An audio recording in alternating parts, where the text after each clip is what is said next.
Hey, this is Mike Hambright with the Flip Nerd VIP show. Welcome back for another exciting episode. Today I have with me Larry Muck, who's the chairman of the American Association of Private Lenders, which is a private lending association that promotes education and ethics in private lending. And Larry's got a lot of insights to how to raise money, how to get money, and how to be a private lender and how to work with private lenders. So we're going to talk about a lot of that in just a moment. Before we get started, let's take a second to recognize our featured sponsors. RealtyMogul.com is an online marketplace for real estate investing, connecting borrowers and capital from accredited and institutional investors. Get a rehab loan fast and close in as little as 10 days. Rates start as low as 9%. We'd also like to thank National Real Estate Insurance Group, the nation's leading provider of insurance to the residential real estate investor market. From individual properties to large-scale investors, National Real Estate Insurance Group is ready to serve you. Please note, the views and opinions expressed by the individuals in this program do not necessarily reflect those of FlipNerd.com or any of its partners, advertisers, or affiliates. Please consult professionals before making any investment or tax decisions, as real estate investing can be risky. Hey, Larry. Thanks for being on the show. Glad to be here, Mike. Awesome, awesome. I get to go to California tomorrow, and I was in California last week, but as you can tell, I'm in Kansas City, and it's rather cool here. Yeah. It'd be nice to get away from the cold for a little while, I guess. Yeah, no, it's supposed to be 80 in L.A. Oh, wow. So, yeah. That'll be nice. Yeah, looking forward to it. Great. Well, why don't you introduce yourself, Larry? Tell us a little bit about your background, and then maybe we can talk a little bit about your association. Well, let's see. I was born 9 pounds, 11 ounces. I was a big baby. Still am. But yeah, I spent 30 years in banking. I got my graduate degree from the University of Kansas, go Hawks. But then went on and spent 30 years in banking. And I spent most of my time in community banking. I was with a large regional company for a lot of that time. And then went to work for an even larger retail regional company, and really became. I was in banking at the time when lenders could actually make decisions, right? And we used to say in our community of about 100,000 that we made the loans that made sense. Well, I became very disgusted, honestly, with banking towards the end of my career, and probably vice versa, but decided that I needed to go out and find something else to do. And, I'd been president of a bank.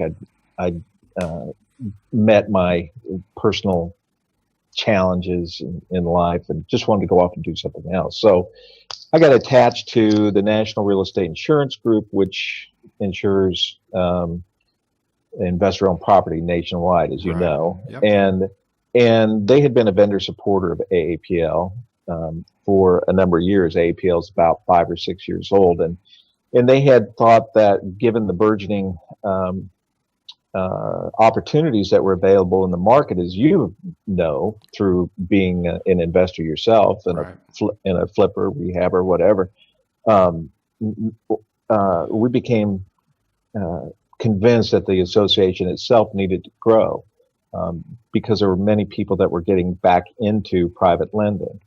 And so we decided to get involved and offer administrative support. The next thing we know, we were running the association. So we've been involved with it now for about 18 months and have seen tremendous growth in the association and interest in what we're doing. Yeah. So it's been a good ride so far. Good. And can you talk a little bit about what your constituency is? Who does the association serve? Is it hard money lenders, or is it all hard money lenders? Or well, we have primarily hard money lenders. Mm-hmm. Of course, Mike, we like to call it peer-to-peer lending. Right. And back to the because community banking is on its deathbed, and because those banks are no longer making the loans that need to be made to rebuild the communities and to rebuild the housing stock in the country, that's one of the reasons why we've seen this growth. And so But yeah, typically our member is involved in lending to rehabbers, to flippers. Um, we have some notes people in our space, but they range in size from pocket lenders to private equity fund managers, and most of them probably our members range in capital deployed from $1 million up to $250 million. I mean, Okay. that's the range that we have in our membership. Okay. Okay. And what do you talk a little bit about the association, like what the intention is? How do you what's the primary role that you play with bringing lenders Yeah, together? And obviously, in the whole real estate investing space, and lenders are no exception, it's an extremely fragmented group of people. And so I think associations, generally speaking, are fantastic to pull people together to educate and otherwise. But talk a little bit about your association specifically and what your kind of charter is. well, we were formed by a group of four individuals that had seen some really bad practices in private lending. One of them in particular had been an auditor of loan funds. And so their idea was to build a national brand around people that cared about ethics in the business. As you know, our space is largely it's not unregulated. We of course have to comply with all state and federal lending regulations, but in the main, it's a group that doesn't have a huge amount of oversight, and we'd like to keep it that way. The way we keep it that way is by promoting good actors in the space and leaving bad actors behind. Right. And we, so our primary goals in association is to lift the standards of private lenders and to engage with those that will operate within those standards. One of the tenets of membership is that you have to enter into transactions with the understanding that you expect both parties to win, or all parties to win. We discourage predatory lending practices, although predatory lending is a little hard to define. What is one man's idea of supplying capital into a need is another person's, well, he expects to take the property back and profit from that. So, Right. I mean, it's really a fine line, but really we want to, through raising that AAPL brand awareness, we want to be able to provide quality lending experiences for the people that, the flip nerds. We want them to succeed. We want to partner with people across the country, and frankly, I want to be able to provide capital through our network of lenders to your constituent base. Yeah, yeah, absolutely. And I think for a lot of folks that are listening, if they're veterans, they understand the power of working with somebody with private money and how much easier that can be. And I use money from banks and I use money from private lenders, but private, I'm a entrepreneur at heart. We won't get into the political side of things, but what better way to dig America out than people using their own money and making their own decisions than having to rely on, essentially branches of the federal government right now, which we call banks, large banks. But that's great. So how do you do that? You have can you talk a little bit about the? Well, go ahead. You're going to. I'm sorry. I felt my soapbox slip up under my feet. I was standing on it. I'm sorry. Yeah. No, thanks. I'd like to get it back, please. Yeah.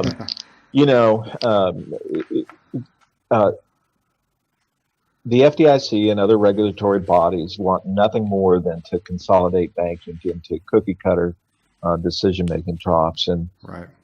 Because they don't want to have to continue to fight what are now used to be 14,000 banks and is now down to 7,000. So we expect that number to continue to shrink.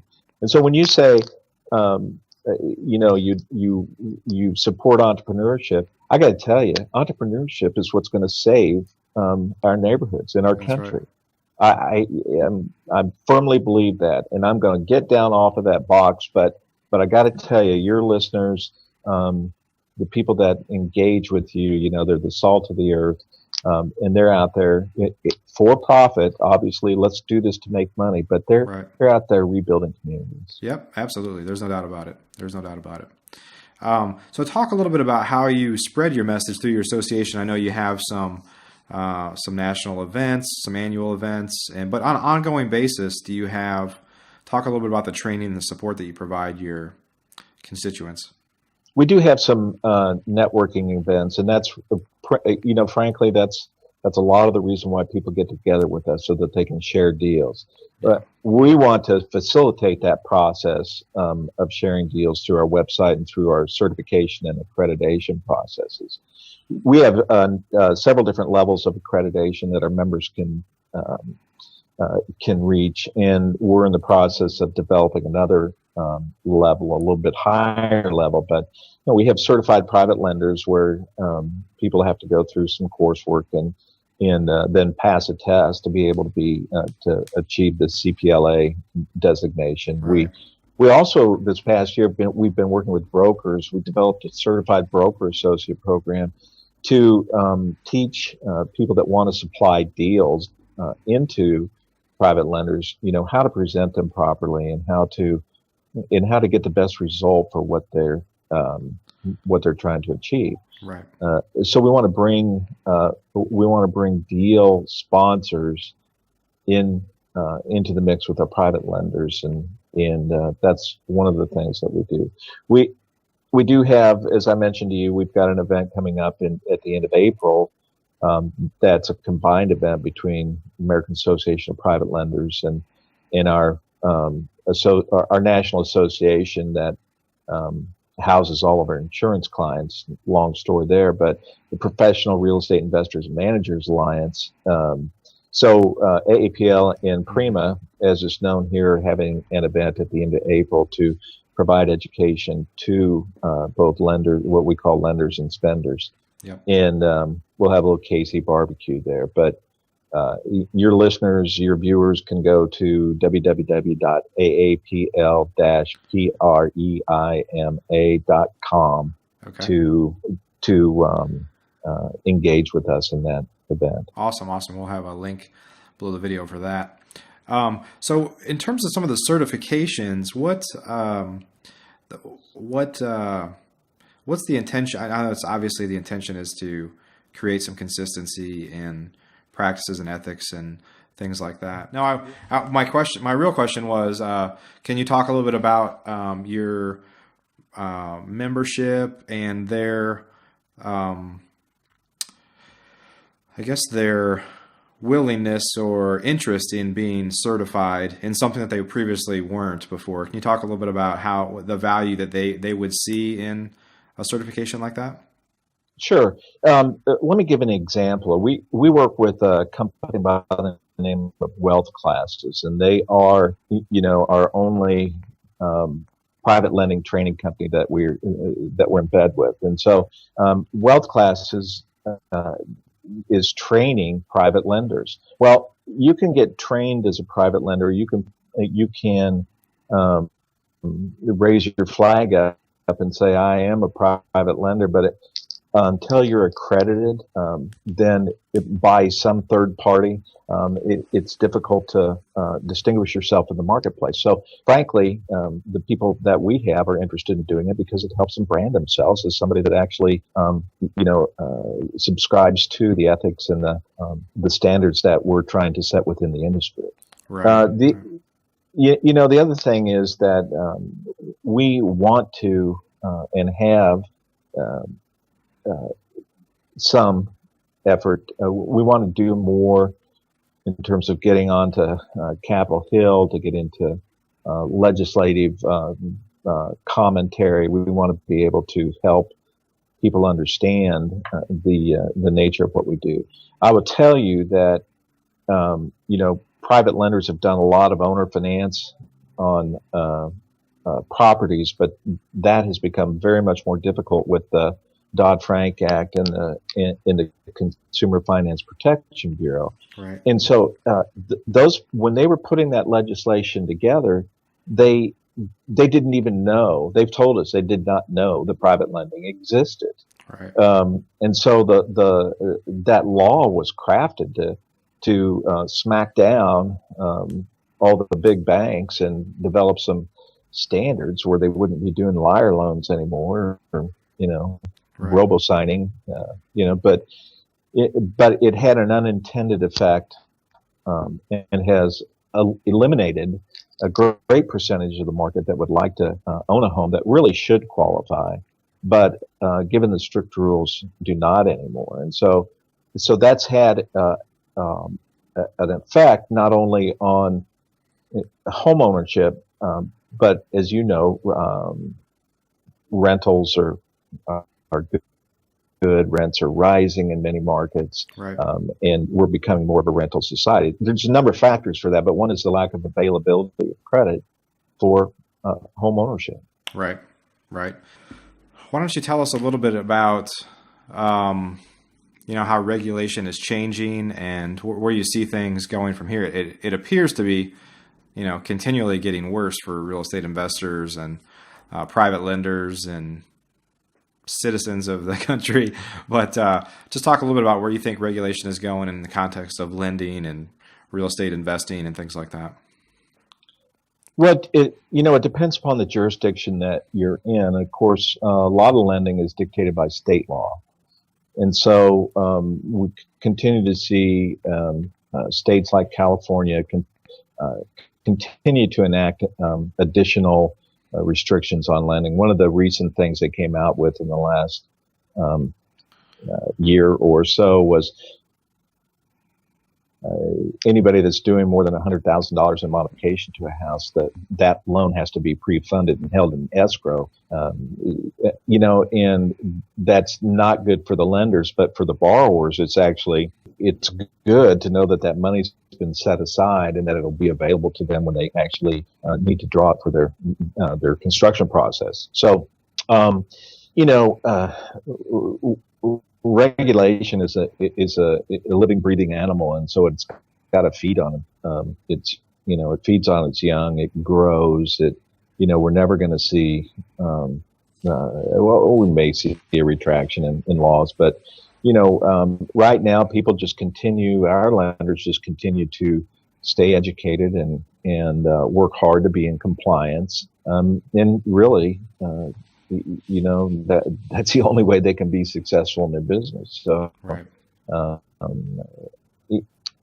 I will say this, at the California Mortgage Association, CMA, which is really a group of private lenders, they do a good job of quarterly meetings that have great education, and we actually love and support what they do. We would aspire to be similar in having eventually regional groups and talking more specifically about state laws and compliance issues that relate to different states within our country. So, yeah. It's just a matter of time, and I know that you've got 24 hours in a day, and you probably work about 22 of them. Yeah. That's where we are at, more like 20. But, so there's a lot of opportunity, but there's a lot to be done. Yeah. Right. Yeah. Yeah. So can you talk a little bit about your membership overall? Is it, I mean, obviously with the real estate market roaring back here recently, I assume that you're seeing similar increases in your membership and the private lending community. Are you guys seeing some significant growth right now?